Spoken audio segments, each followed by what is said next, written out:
I will find myself walking down the road all alone, just like a rolling stone. There's a hope that is burning in my soul, and it grows. Okay, we just went and picked up the skid steer from that job that where Chongo and Renato were at last week. Picked up all the scaffolding, and now we're going to take it down to Renato. Started their other house this week, a couple days ago. We're going to take it down there for him so he can move his subfloor around if we get there in time. And then we left Angel there. He's kind of our punch guy. He just kind of helps mop up the job so the big crew can get on to the next job. So we gave him a punch list, just a bunch of little odds and ends that need to be done. He'll probably be there the rest of the day and tomorrow. Just get that one done. Yep, so we're about 20 minutes from the other job. We'll get this unloaded and then go check on the other guys. So they tore the roof off that one house, added the second floor on. They did a bunch of more demo inside today, moved some walls around, put the front porch on. So we're gonna go check on those guys, see how they're getting along. Roofers should be getting real close to being done today. They ran short on material last week, and so they should be good now. That'll be it for today. See, that's what I've been talking about. This guy's been sitting at this pump in the way in front of the diesel pump. He's already been in the store, came out. He's sitting there getting his drink all set up, clearly blocking. Come on, man. It's the only diesel pump. The other one's out of order. He's from Kentucky, that's what it is. Oh. That's the problem right there. All right, now you can go, buddy. Maybe he don't know how to back up. Maybe, it's an older guy. Maybe in Kentucky they don't know how to back up. It's an older guy. Come on, man. He's taking a drink. Come on, man. Oh man, this is funny. There you go. There you go. Put it in drive. Oh, he's gonna look at his phone now. So I got a text message. I gotta check it real quick. Let me see. Yeah. Oh, he's moving. He's moving. There we go. Maybe, there we go. Maybe he's having a heart attack or something. There you go. Okay, we're good. Finally got to the gas. Now I'm gonna block traffic with my trailer. There's a hope that is burning in my soul, and it grows just like an ocean wave.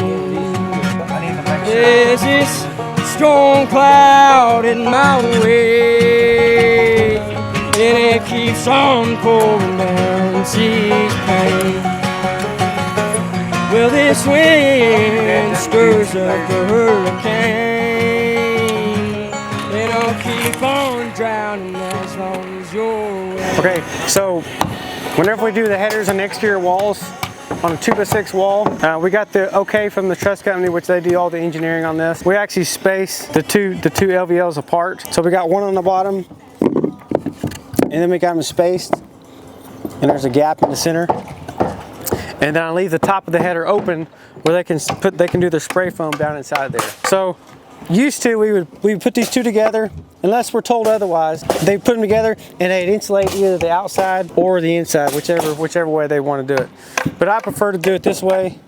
It gives us a lot more to nail to with siding. Gives the drywallers, the trim guys, more to nail to on the inside. I'm sure there's gonna be a lot of opinions on this. We did get the okay to spread these apart and not have them smashed together like that. So unless it called for 3, we spread them apart and just put 2. Tell me what you think. I'm sure there's going to be a lot of comments about this, but as of right now, that's how we're doing it. So storm cloud in my way, and it keeps on pouring down, sees pain. Well, this wind stirs up a hurricane, and I'll keep on drowning as long as you're away.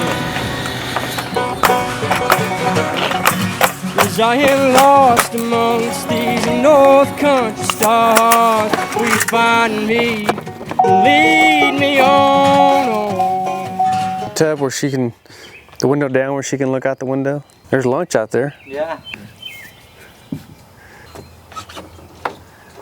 Okay, so we're just kind of going over stuff. The trusses that are in the middle of the house, it's got a cathedral ceiling on one side, and then when they come across, they're going to step up and hang on those walls.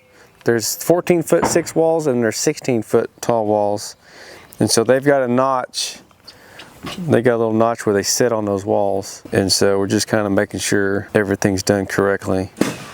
And then after we put the trusses on, we'll go over the bracing plan with Renato, and everywhere that they've got they'll show on here where the bracing is. So there's a 2x4 there, there's one there. So down here on A says continual lateral strain equally spaced member.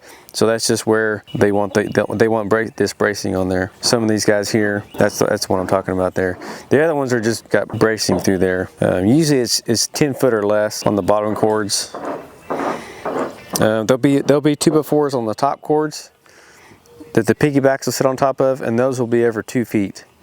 Those will be 24 inches on center right here. So if there's not a hard ceiling, if it's not drywall or some kind of a rigid ceiling, then we have to do every 2 foot. That's why we're having to put those up there every 2 feet. We can get away with putting these every 10 feet or less because we've got a rigid ceiling underneath that'll hold those trusses from moving back and forth. So a drywall ceiling counts as it works for that. A good inspector will go through and he'll make sure that we have all these points braced correctly. And some of the truss companies will actually even put tags. They'll put a tag on there, either printed in ink, or they'll put a little tag. It's easier for us to see it if it's a tag. That way we can look from the bottom, look up there, and we'll see a little white tag that says bracing required. A little bit extra work for the truss company, but it sure makes it easy for us. The zip, I don't want to cover the front. I don't want to cover all the way down. Okay. Because they want to put their spray foam insulation. He can't if he parks right here, he can't reach all the way. So I'm gonna get my attachment for the skid steer. And we'll just set him from this end. Maybe it's more battle. Maybe. Yeah. There's this storm cloud in my way, and it keeps on pouring down, sees pain.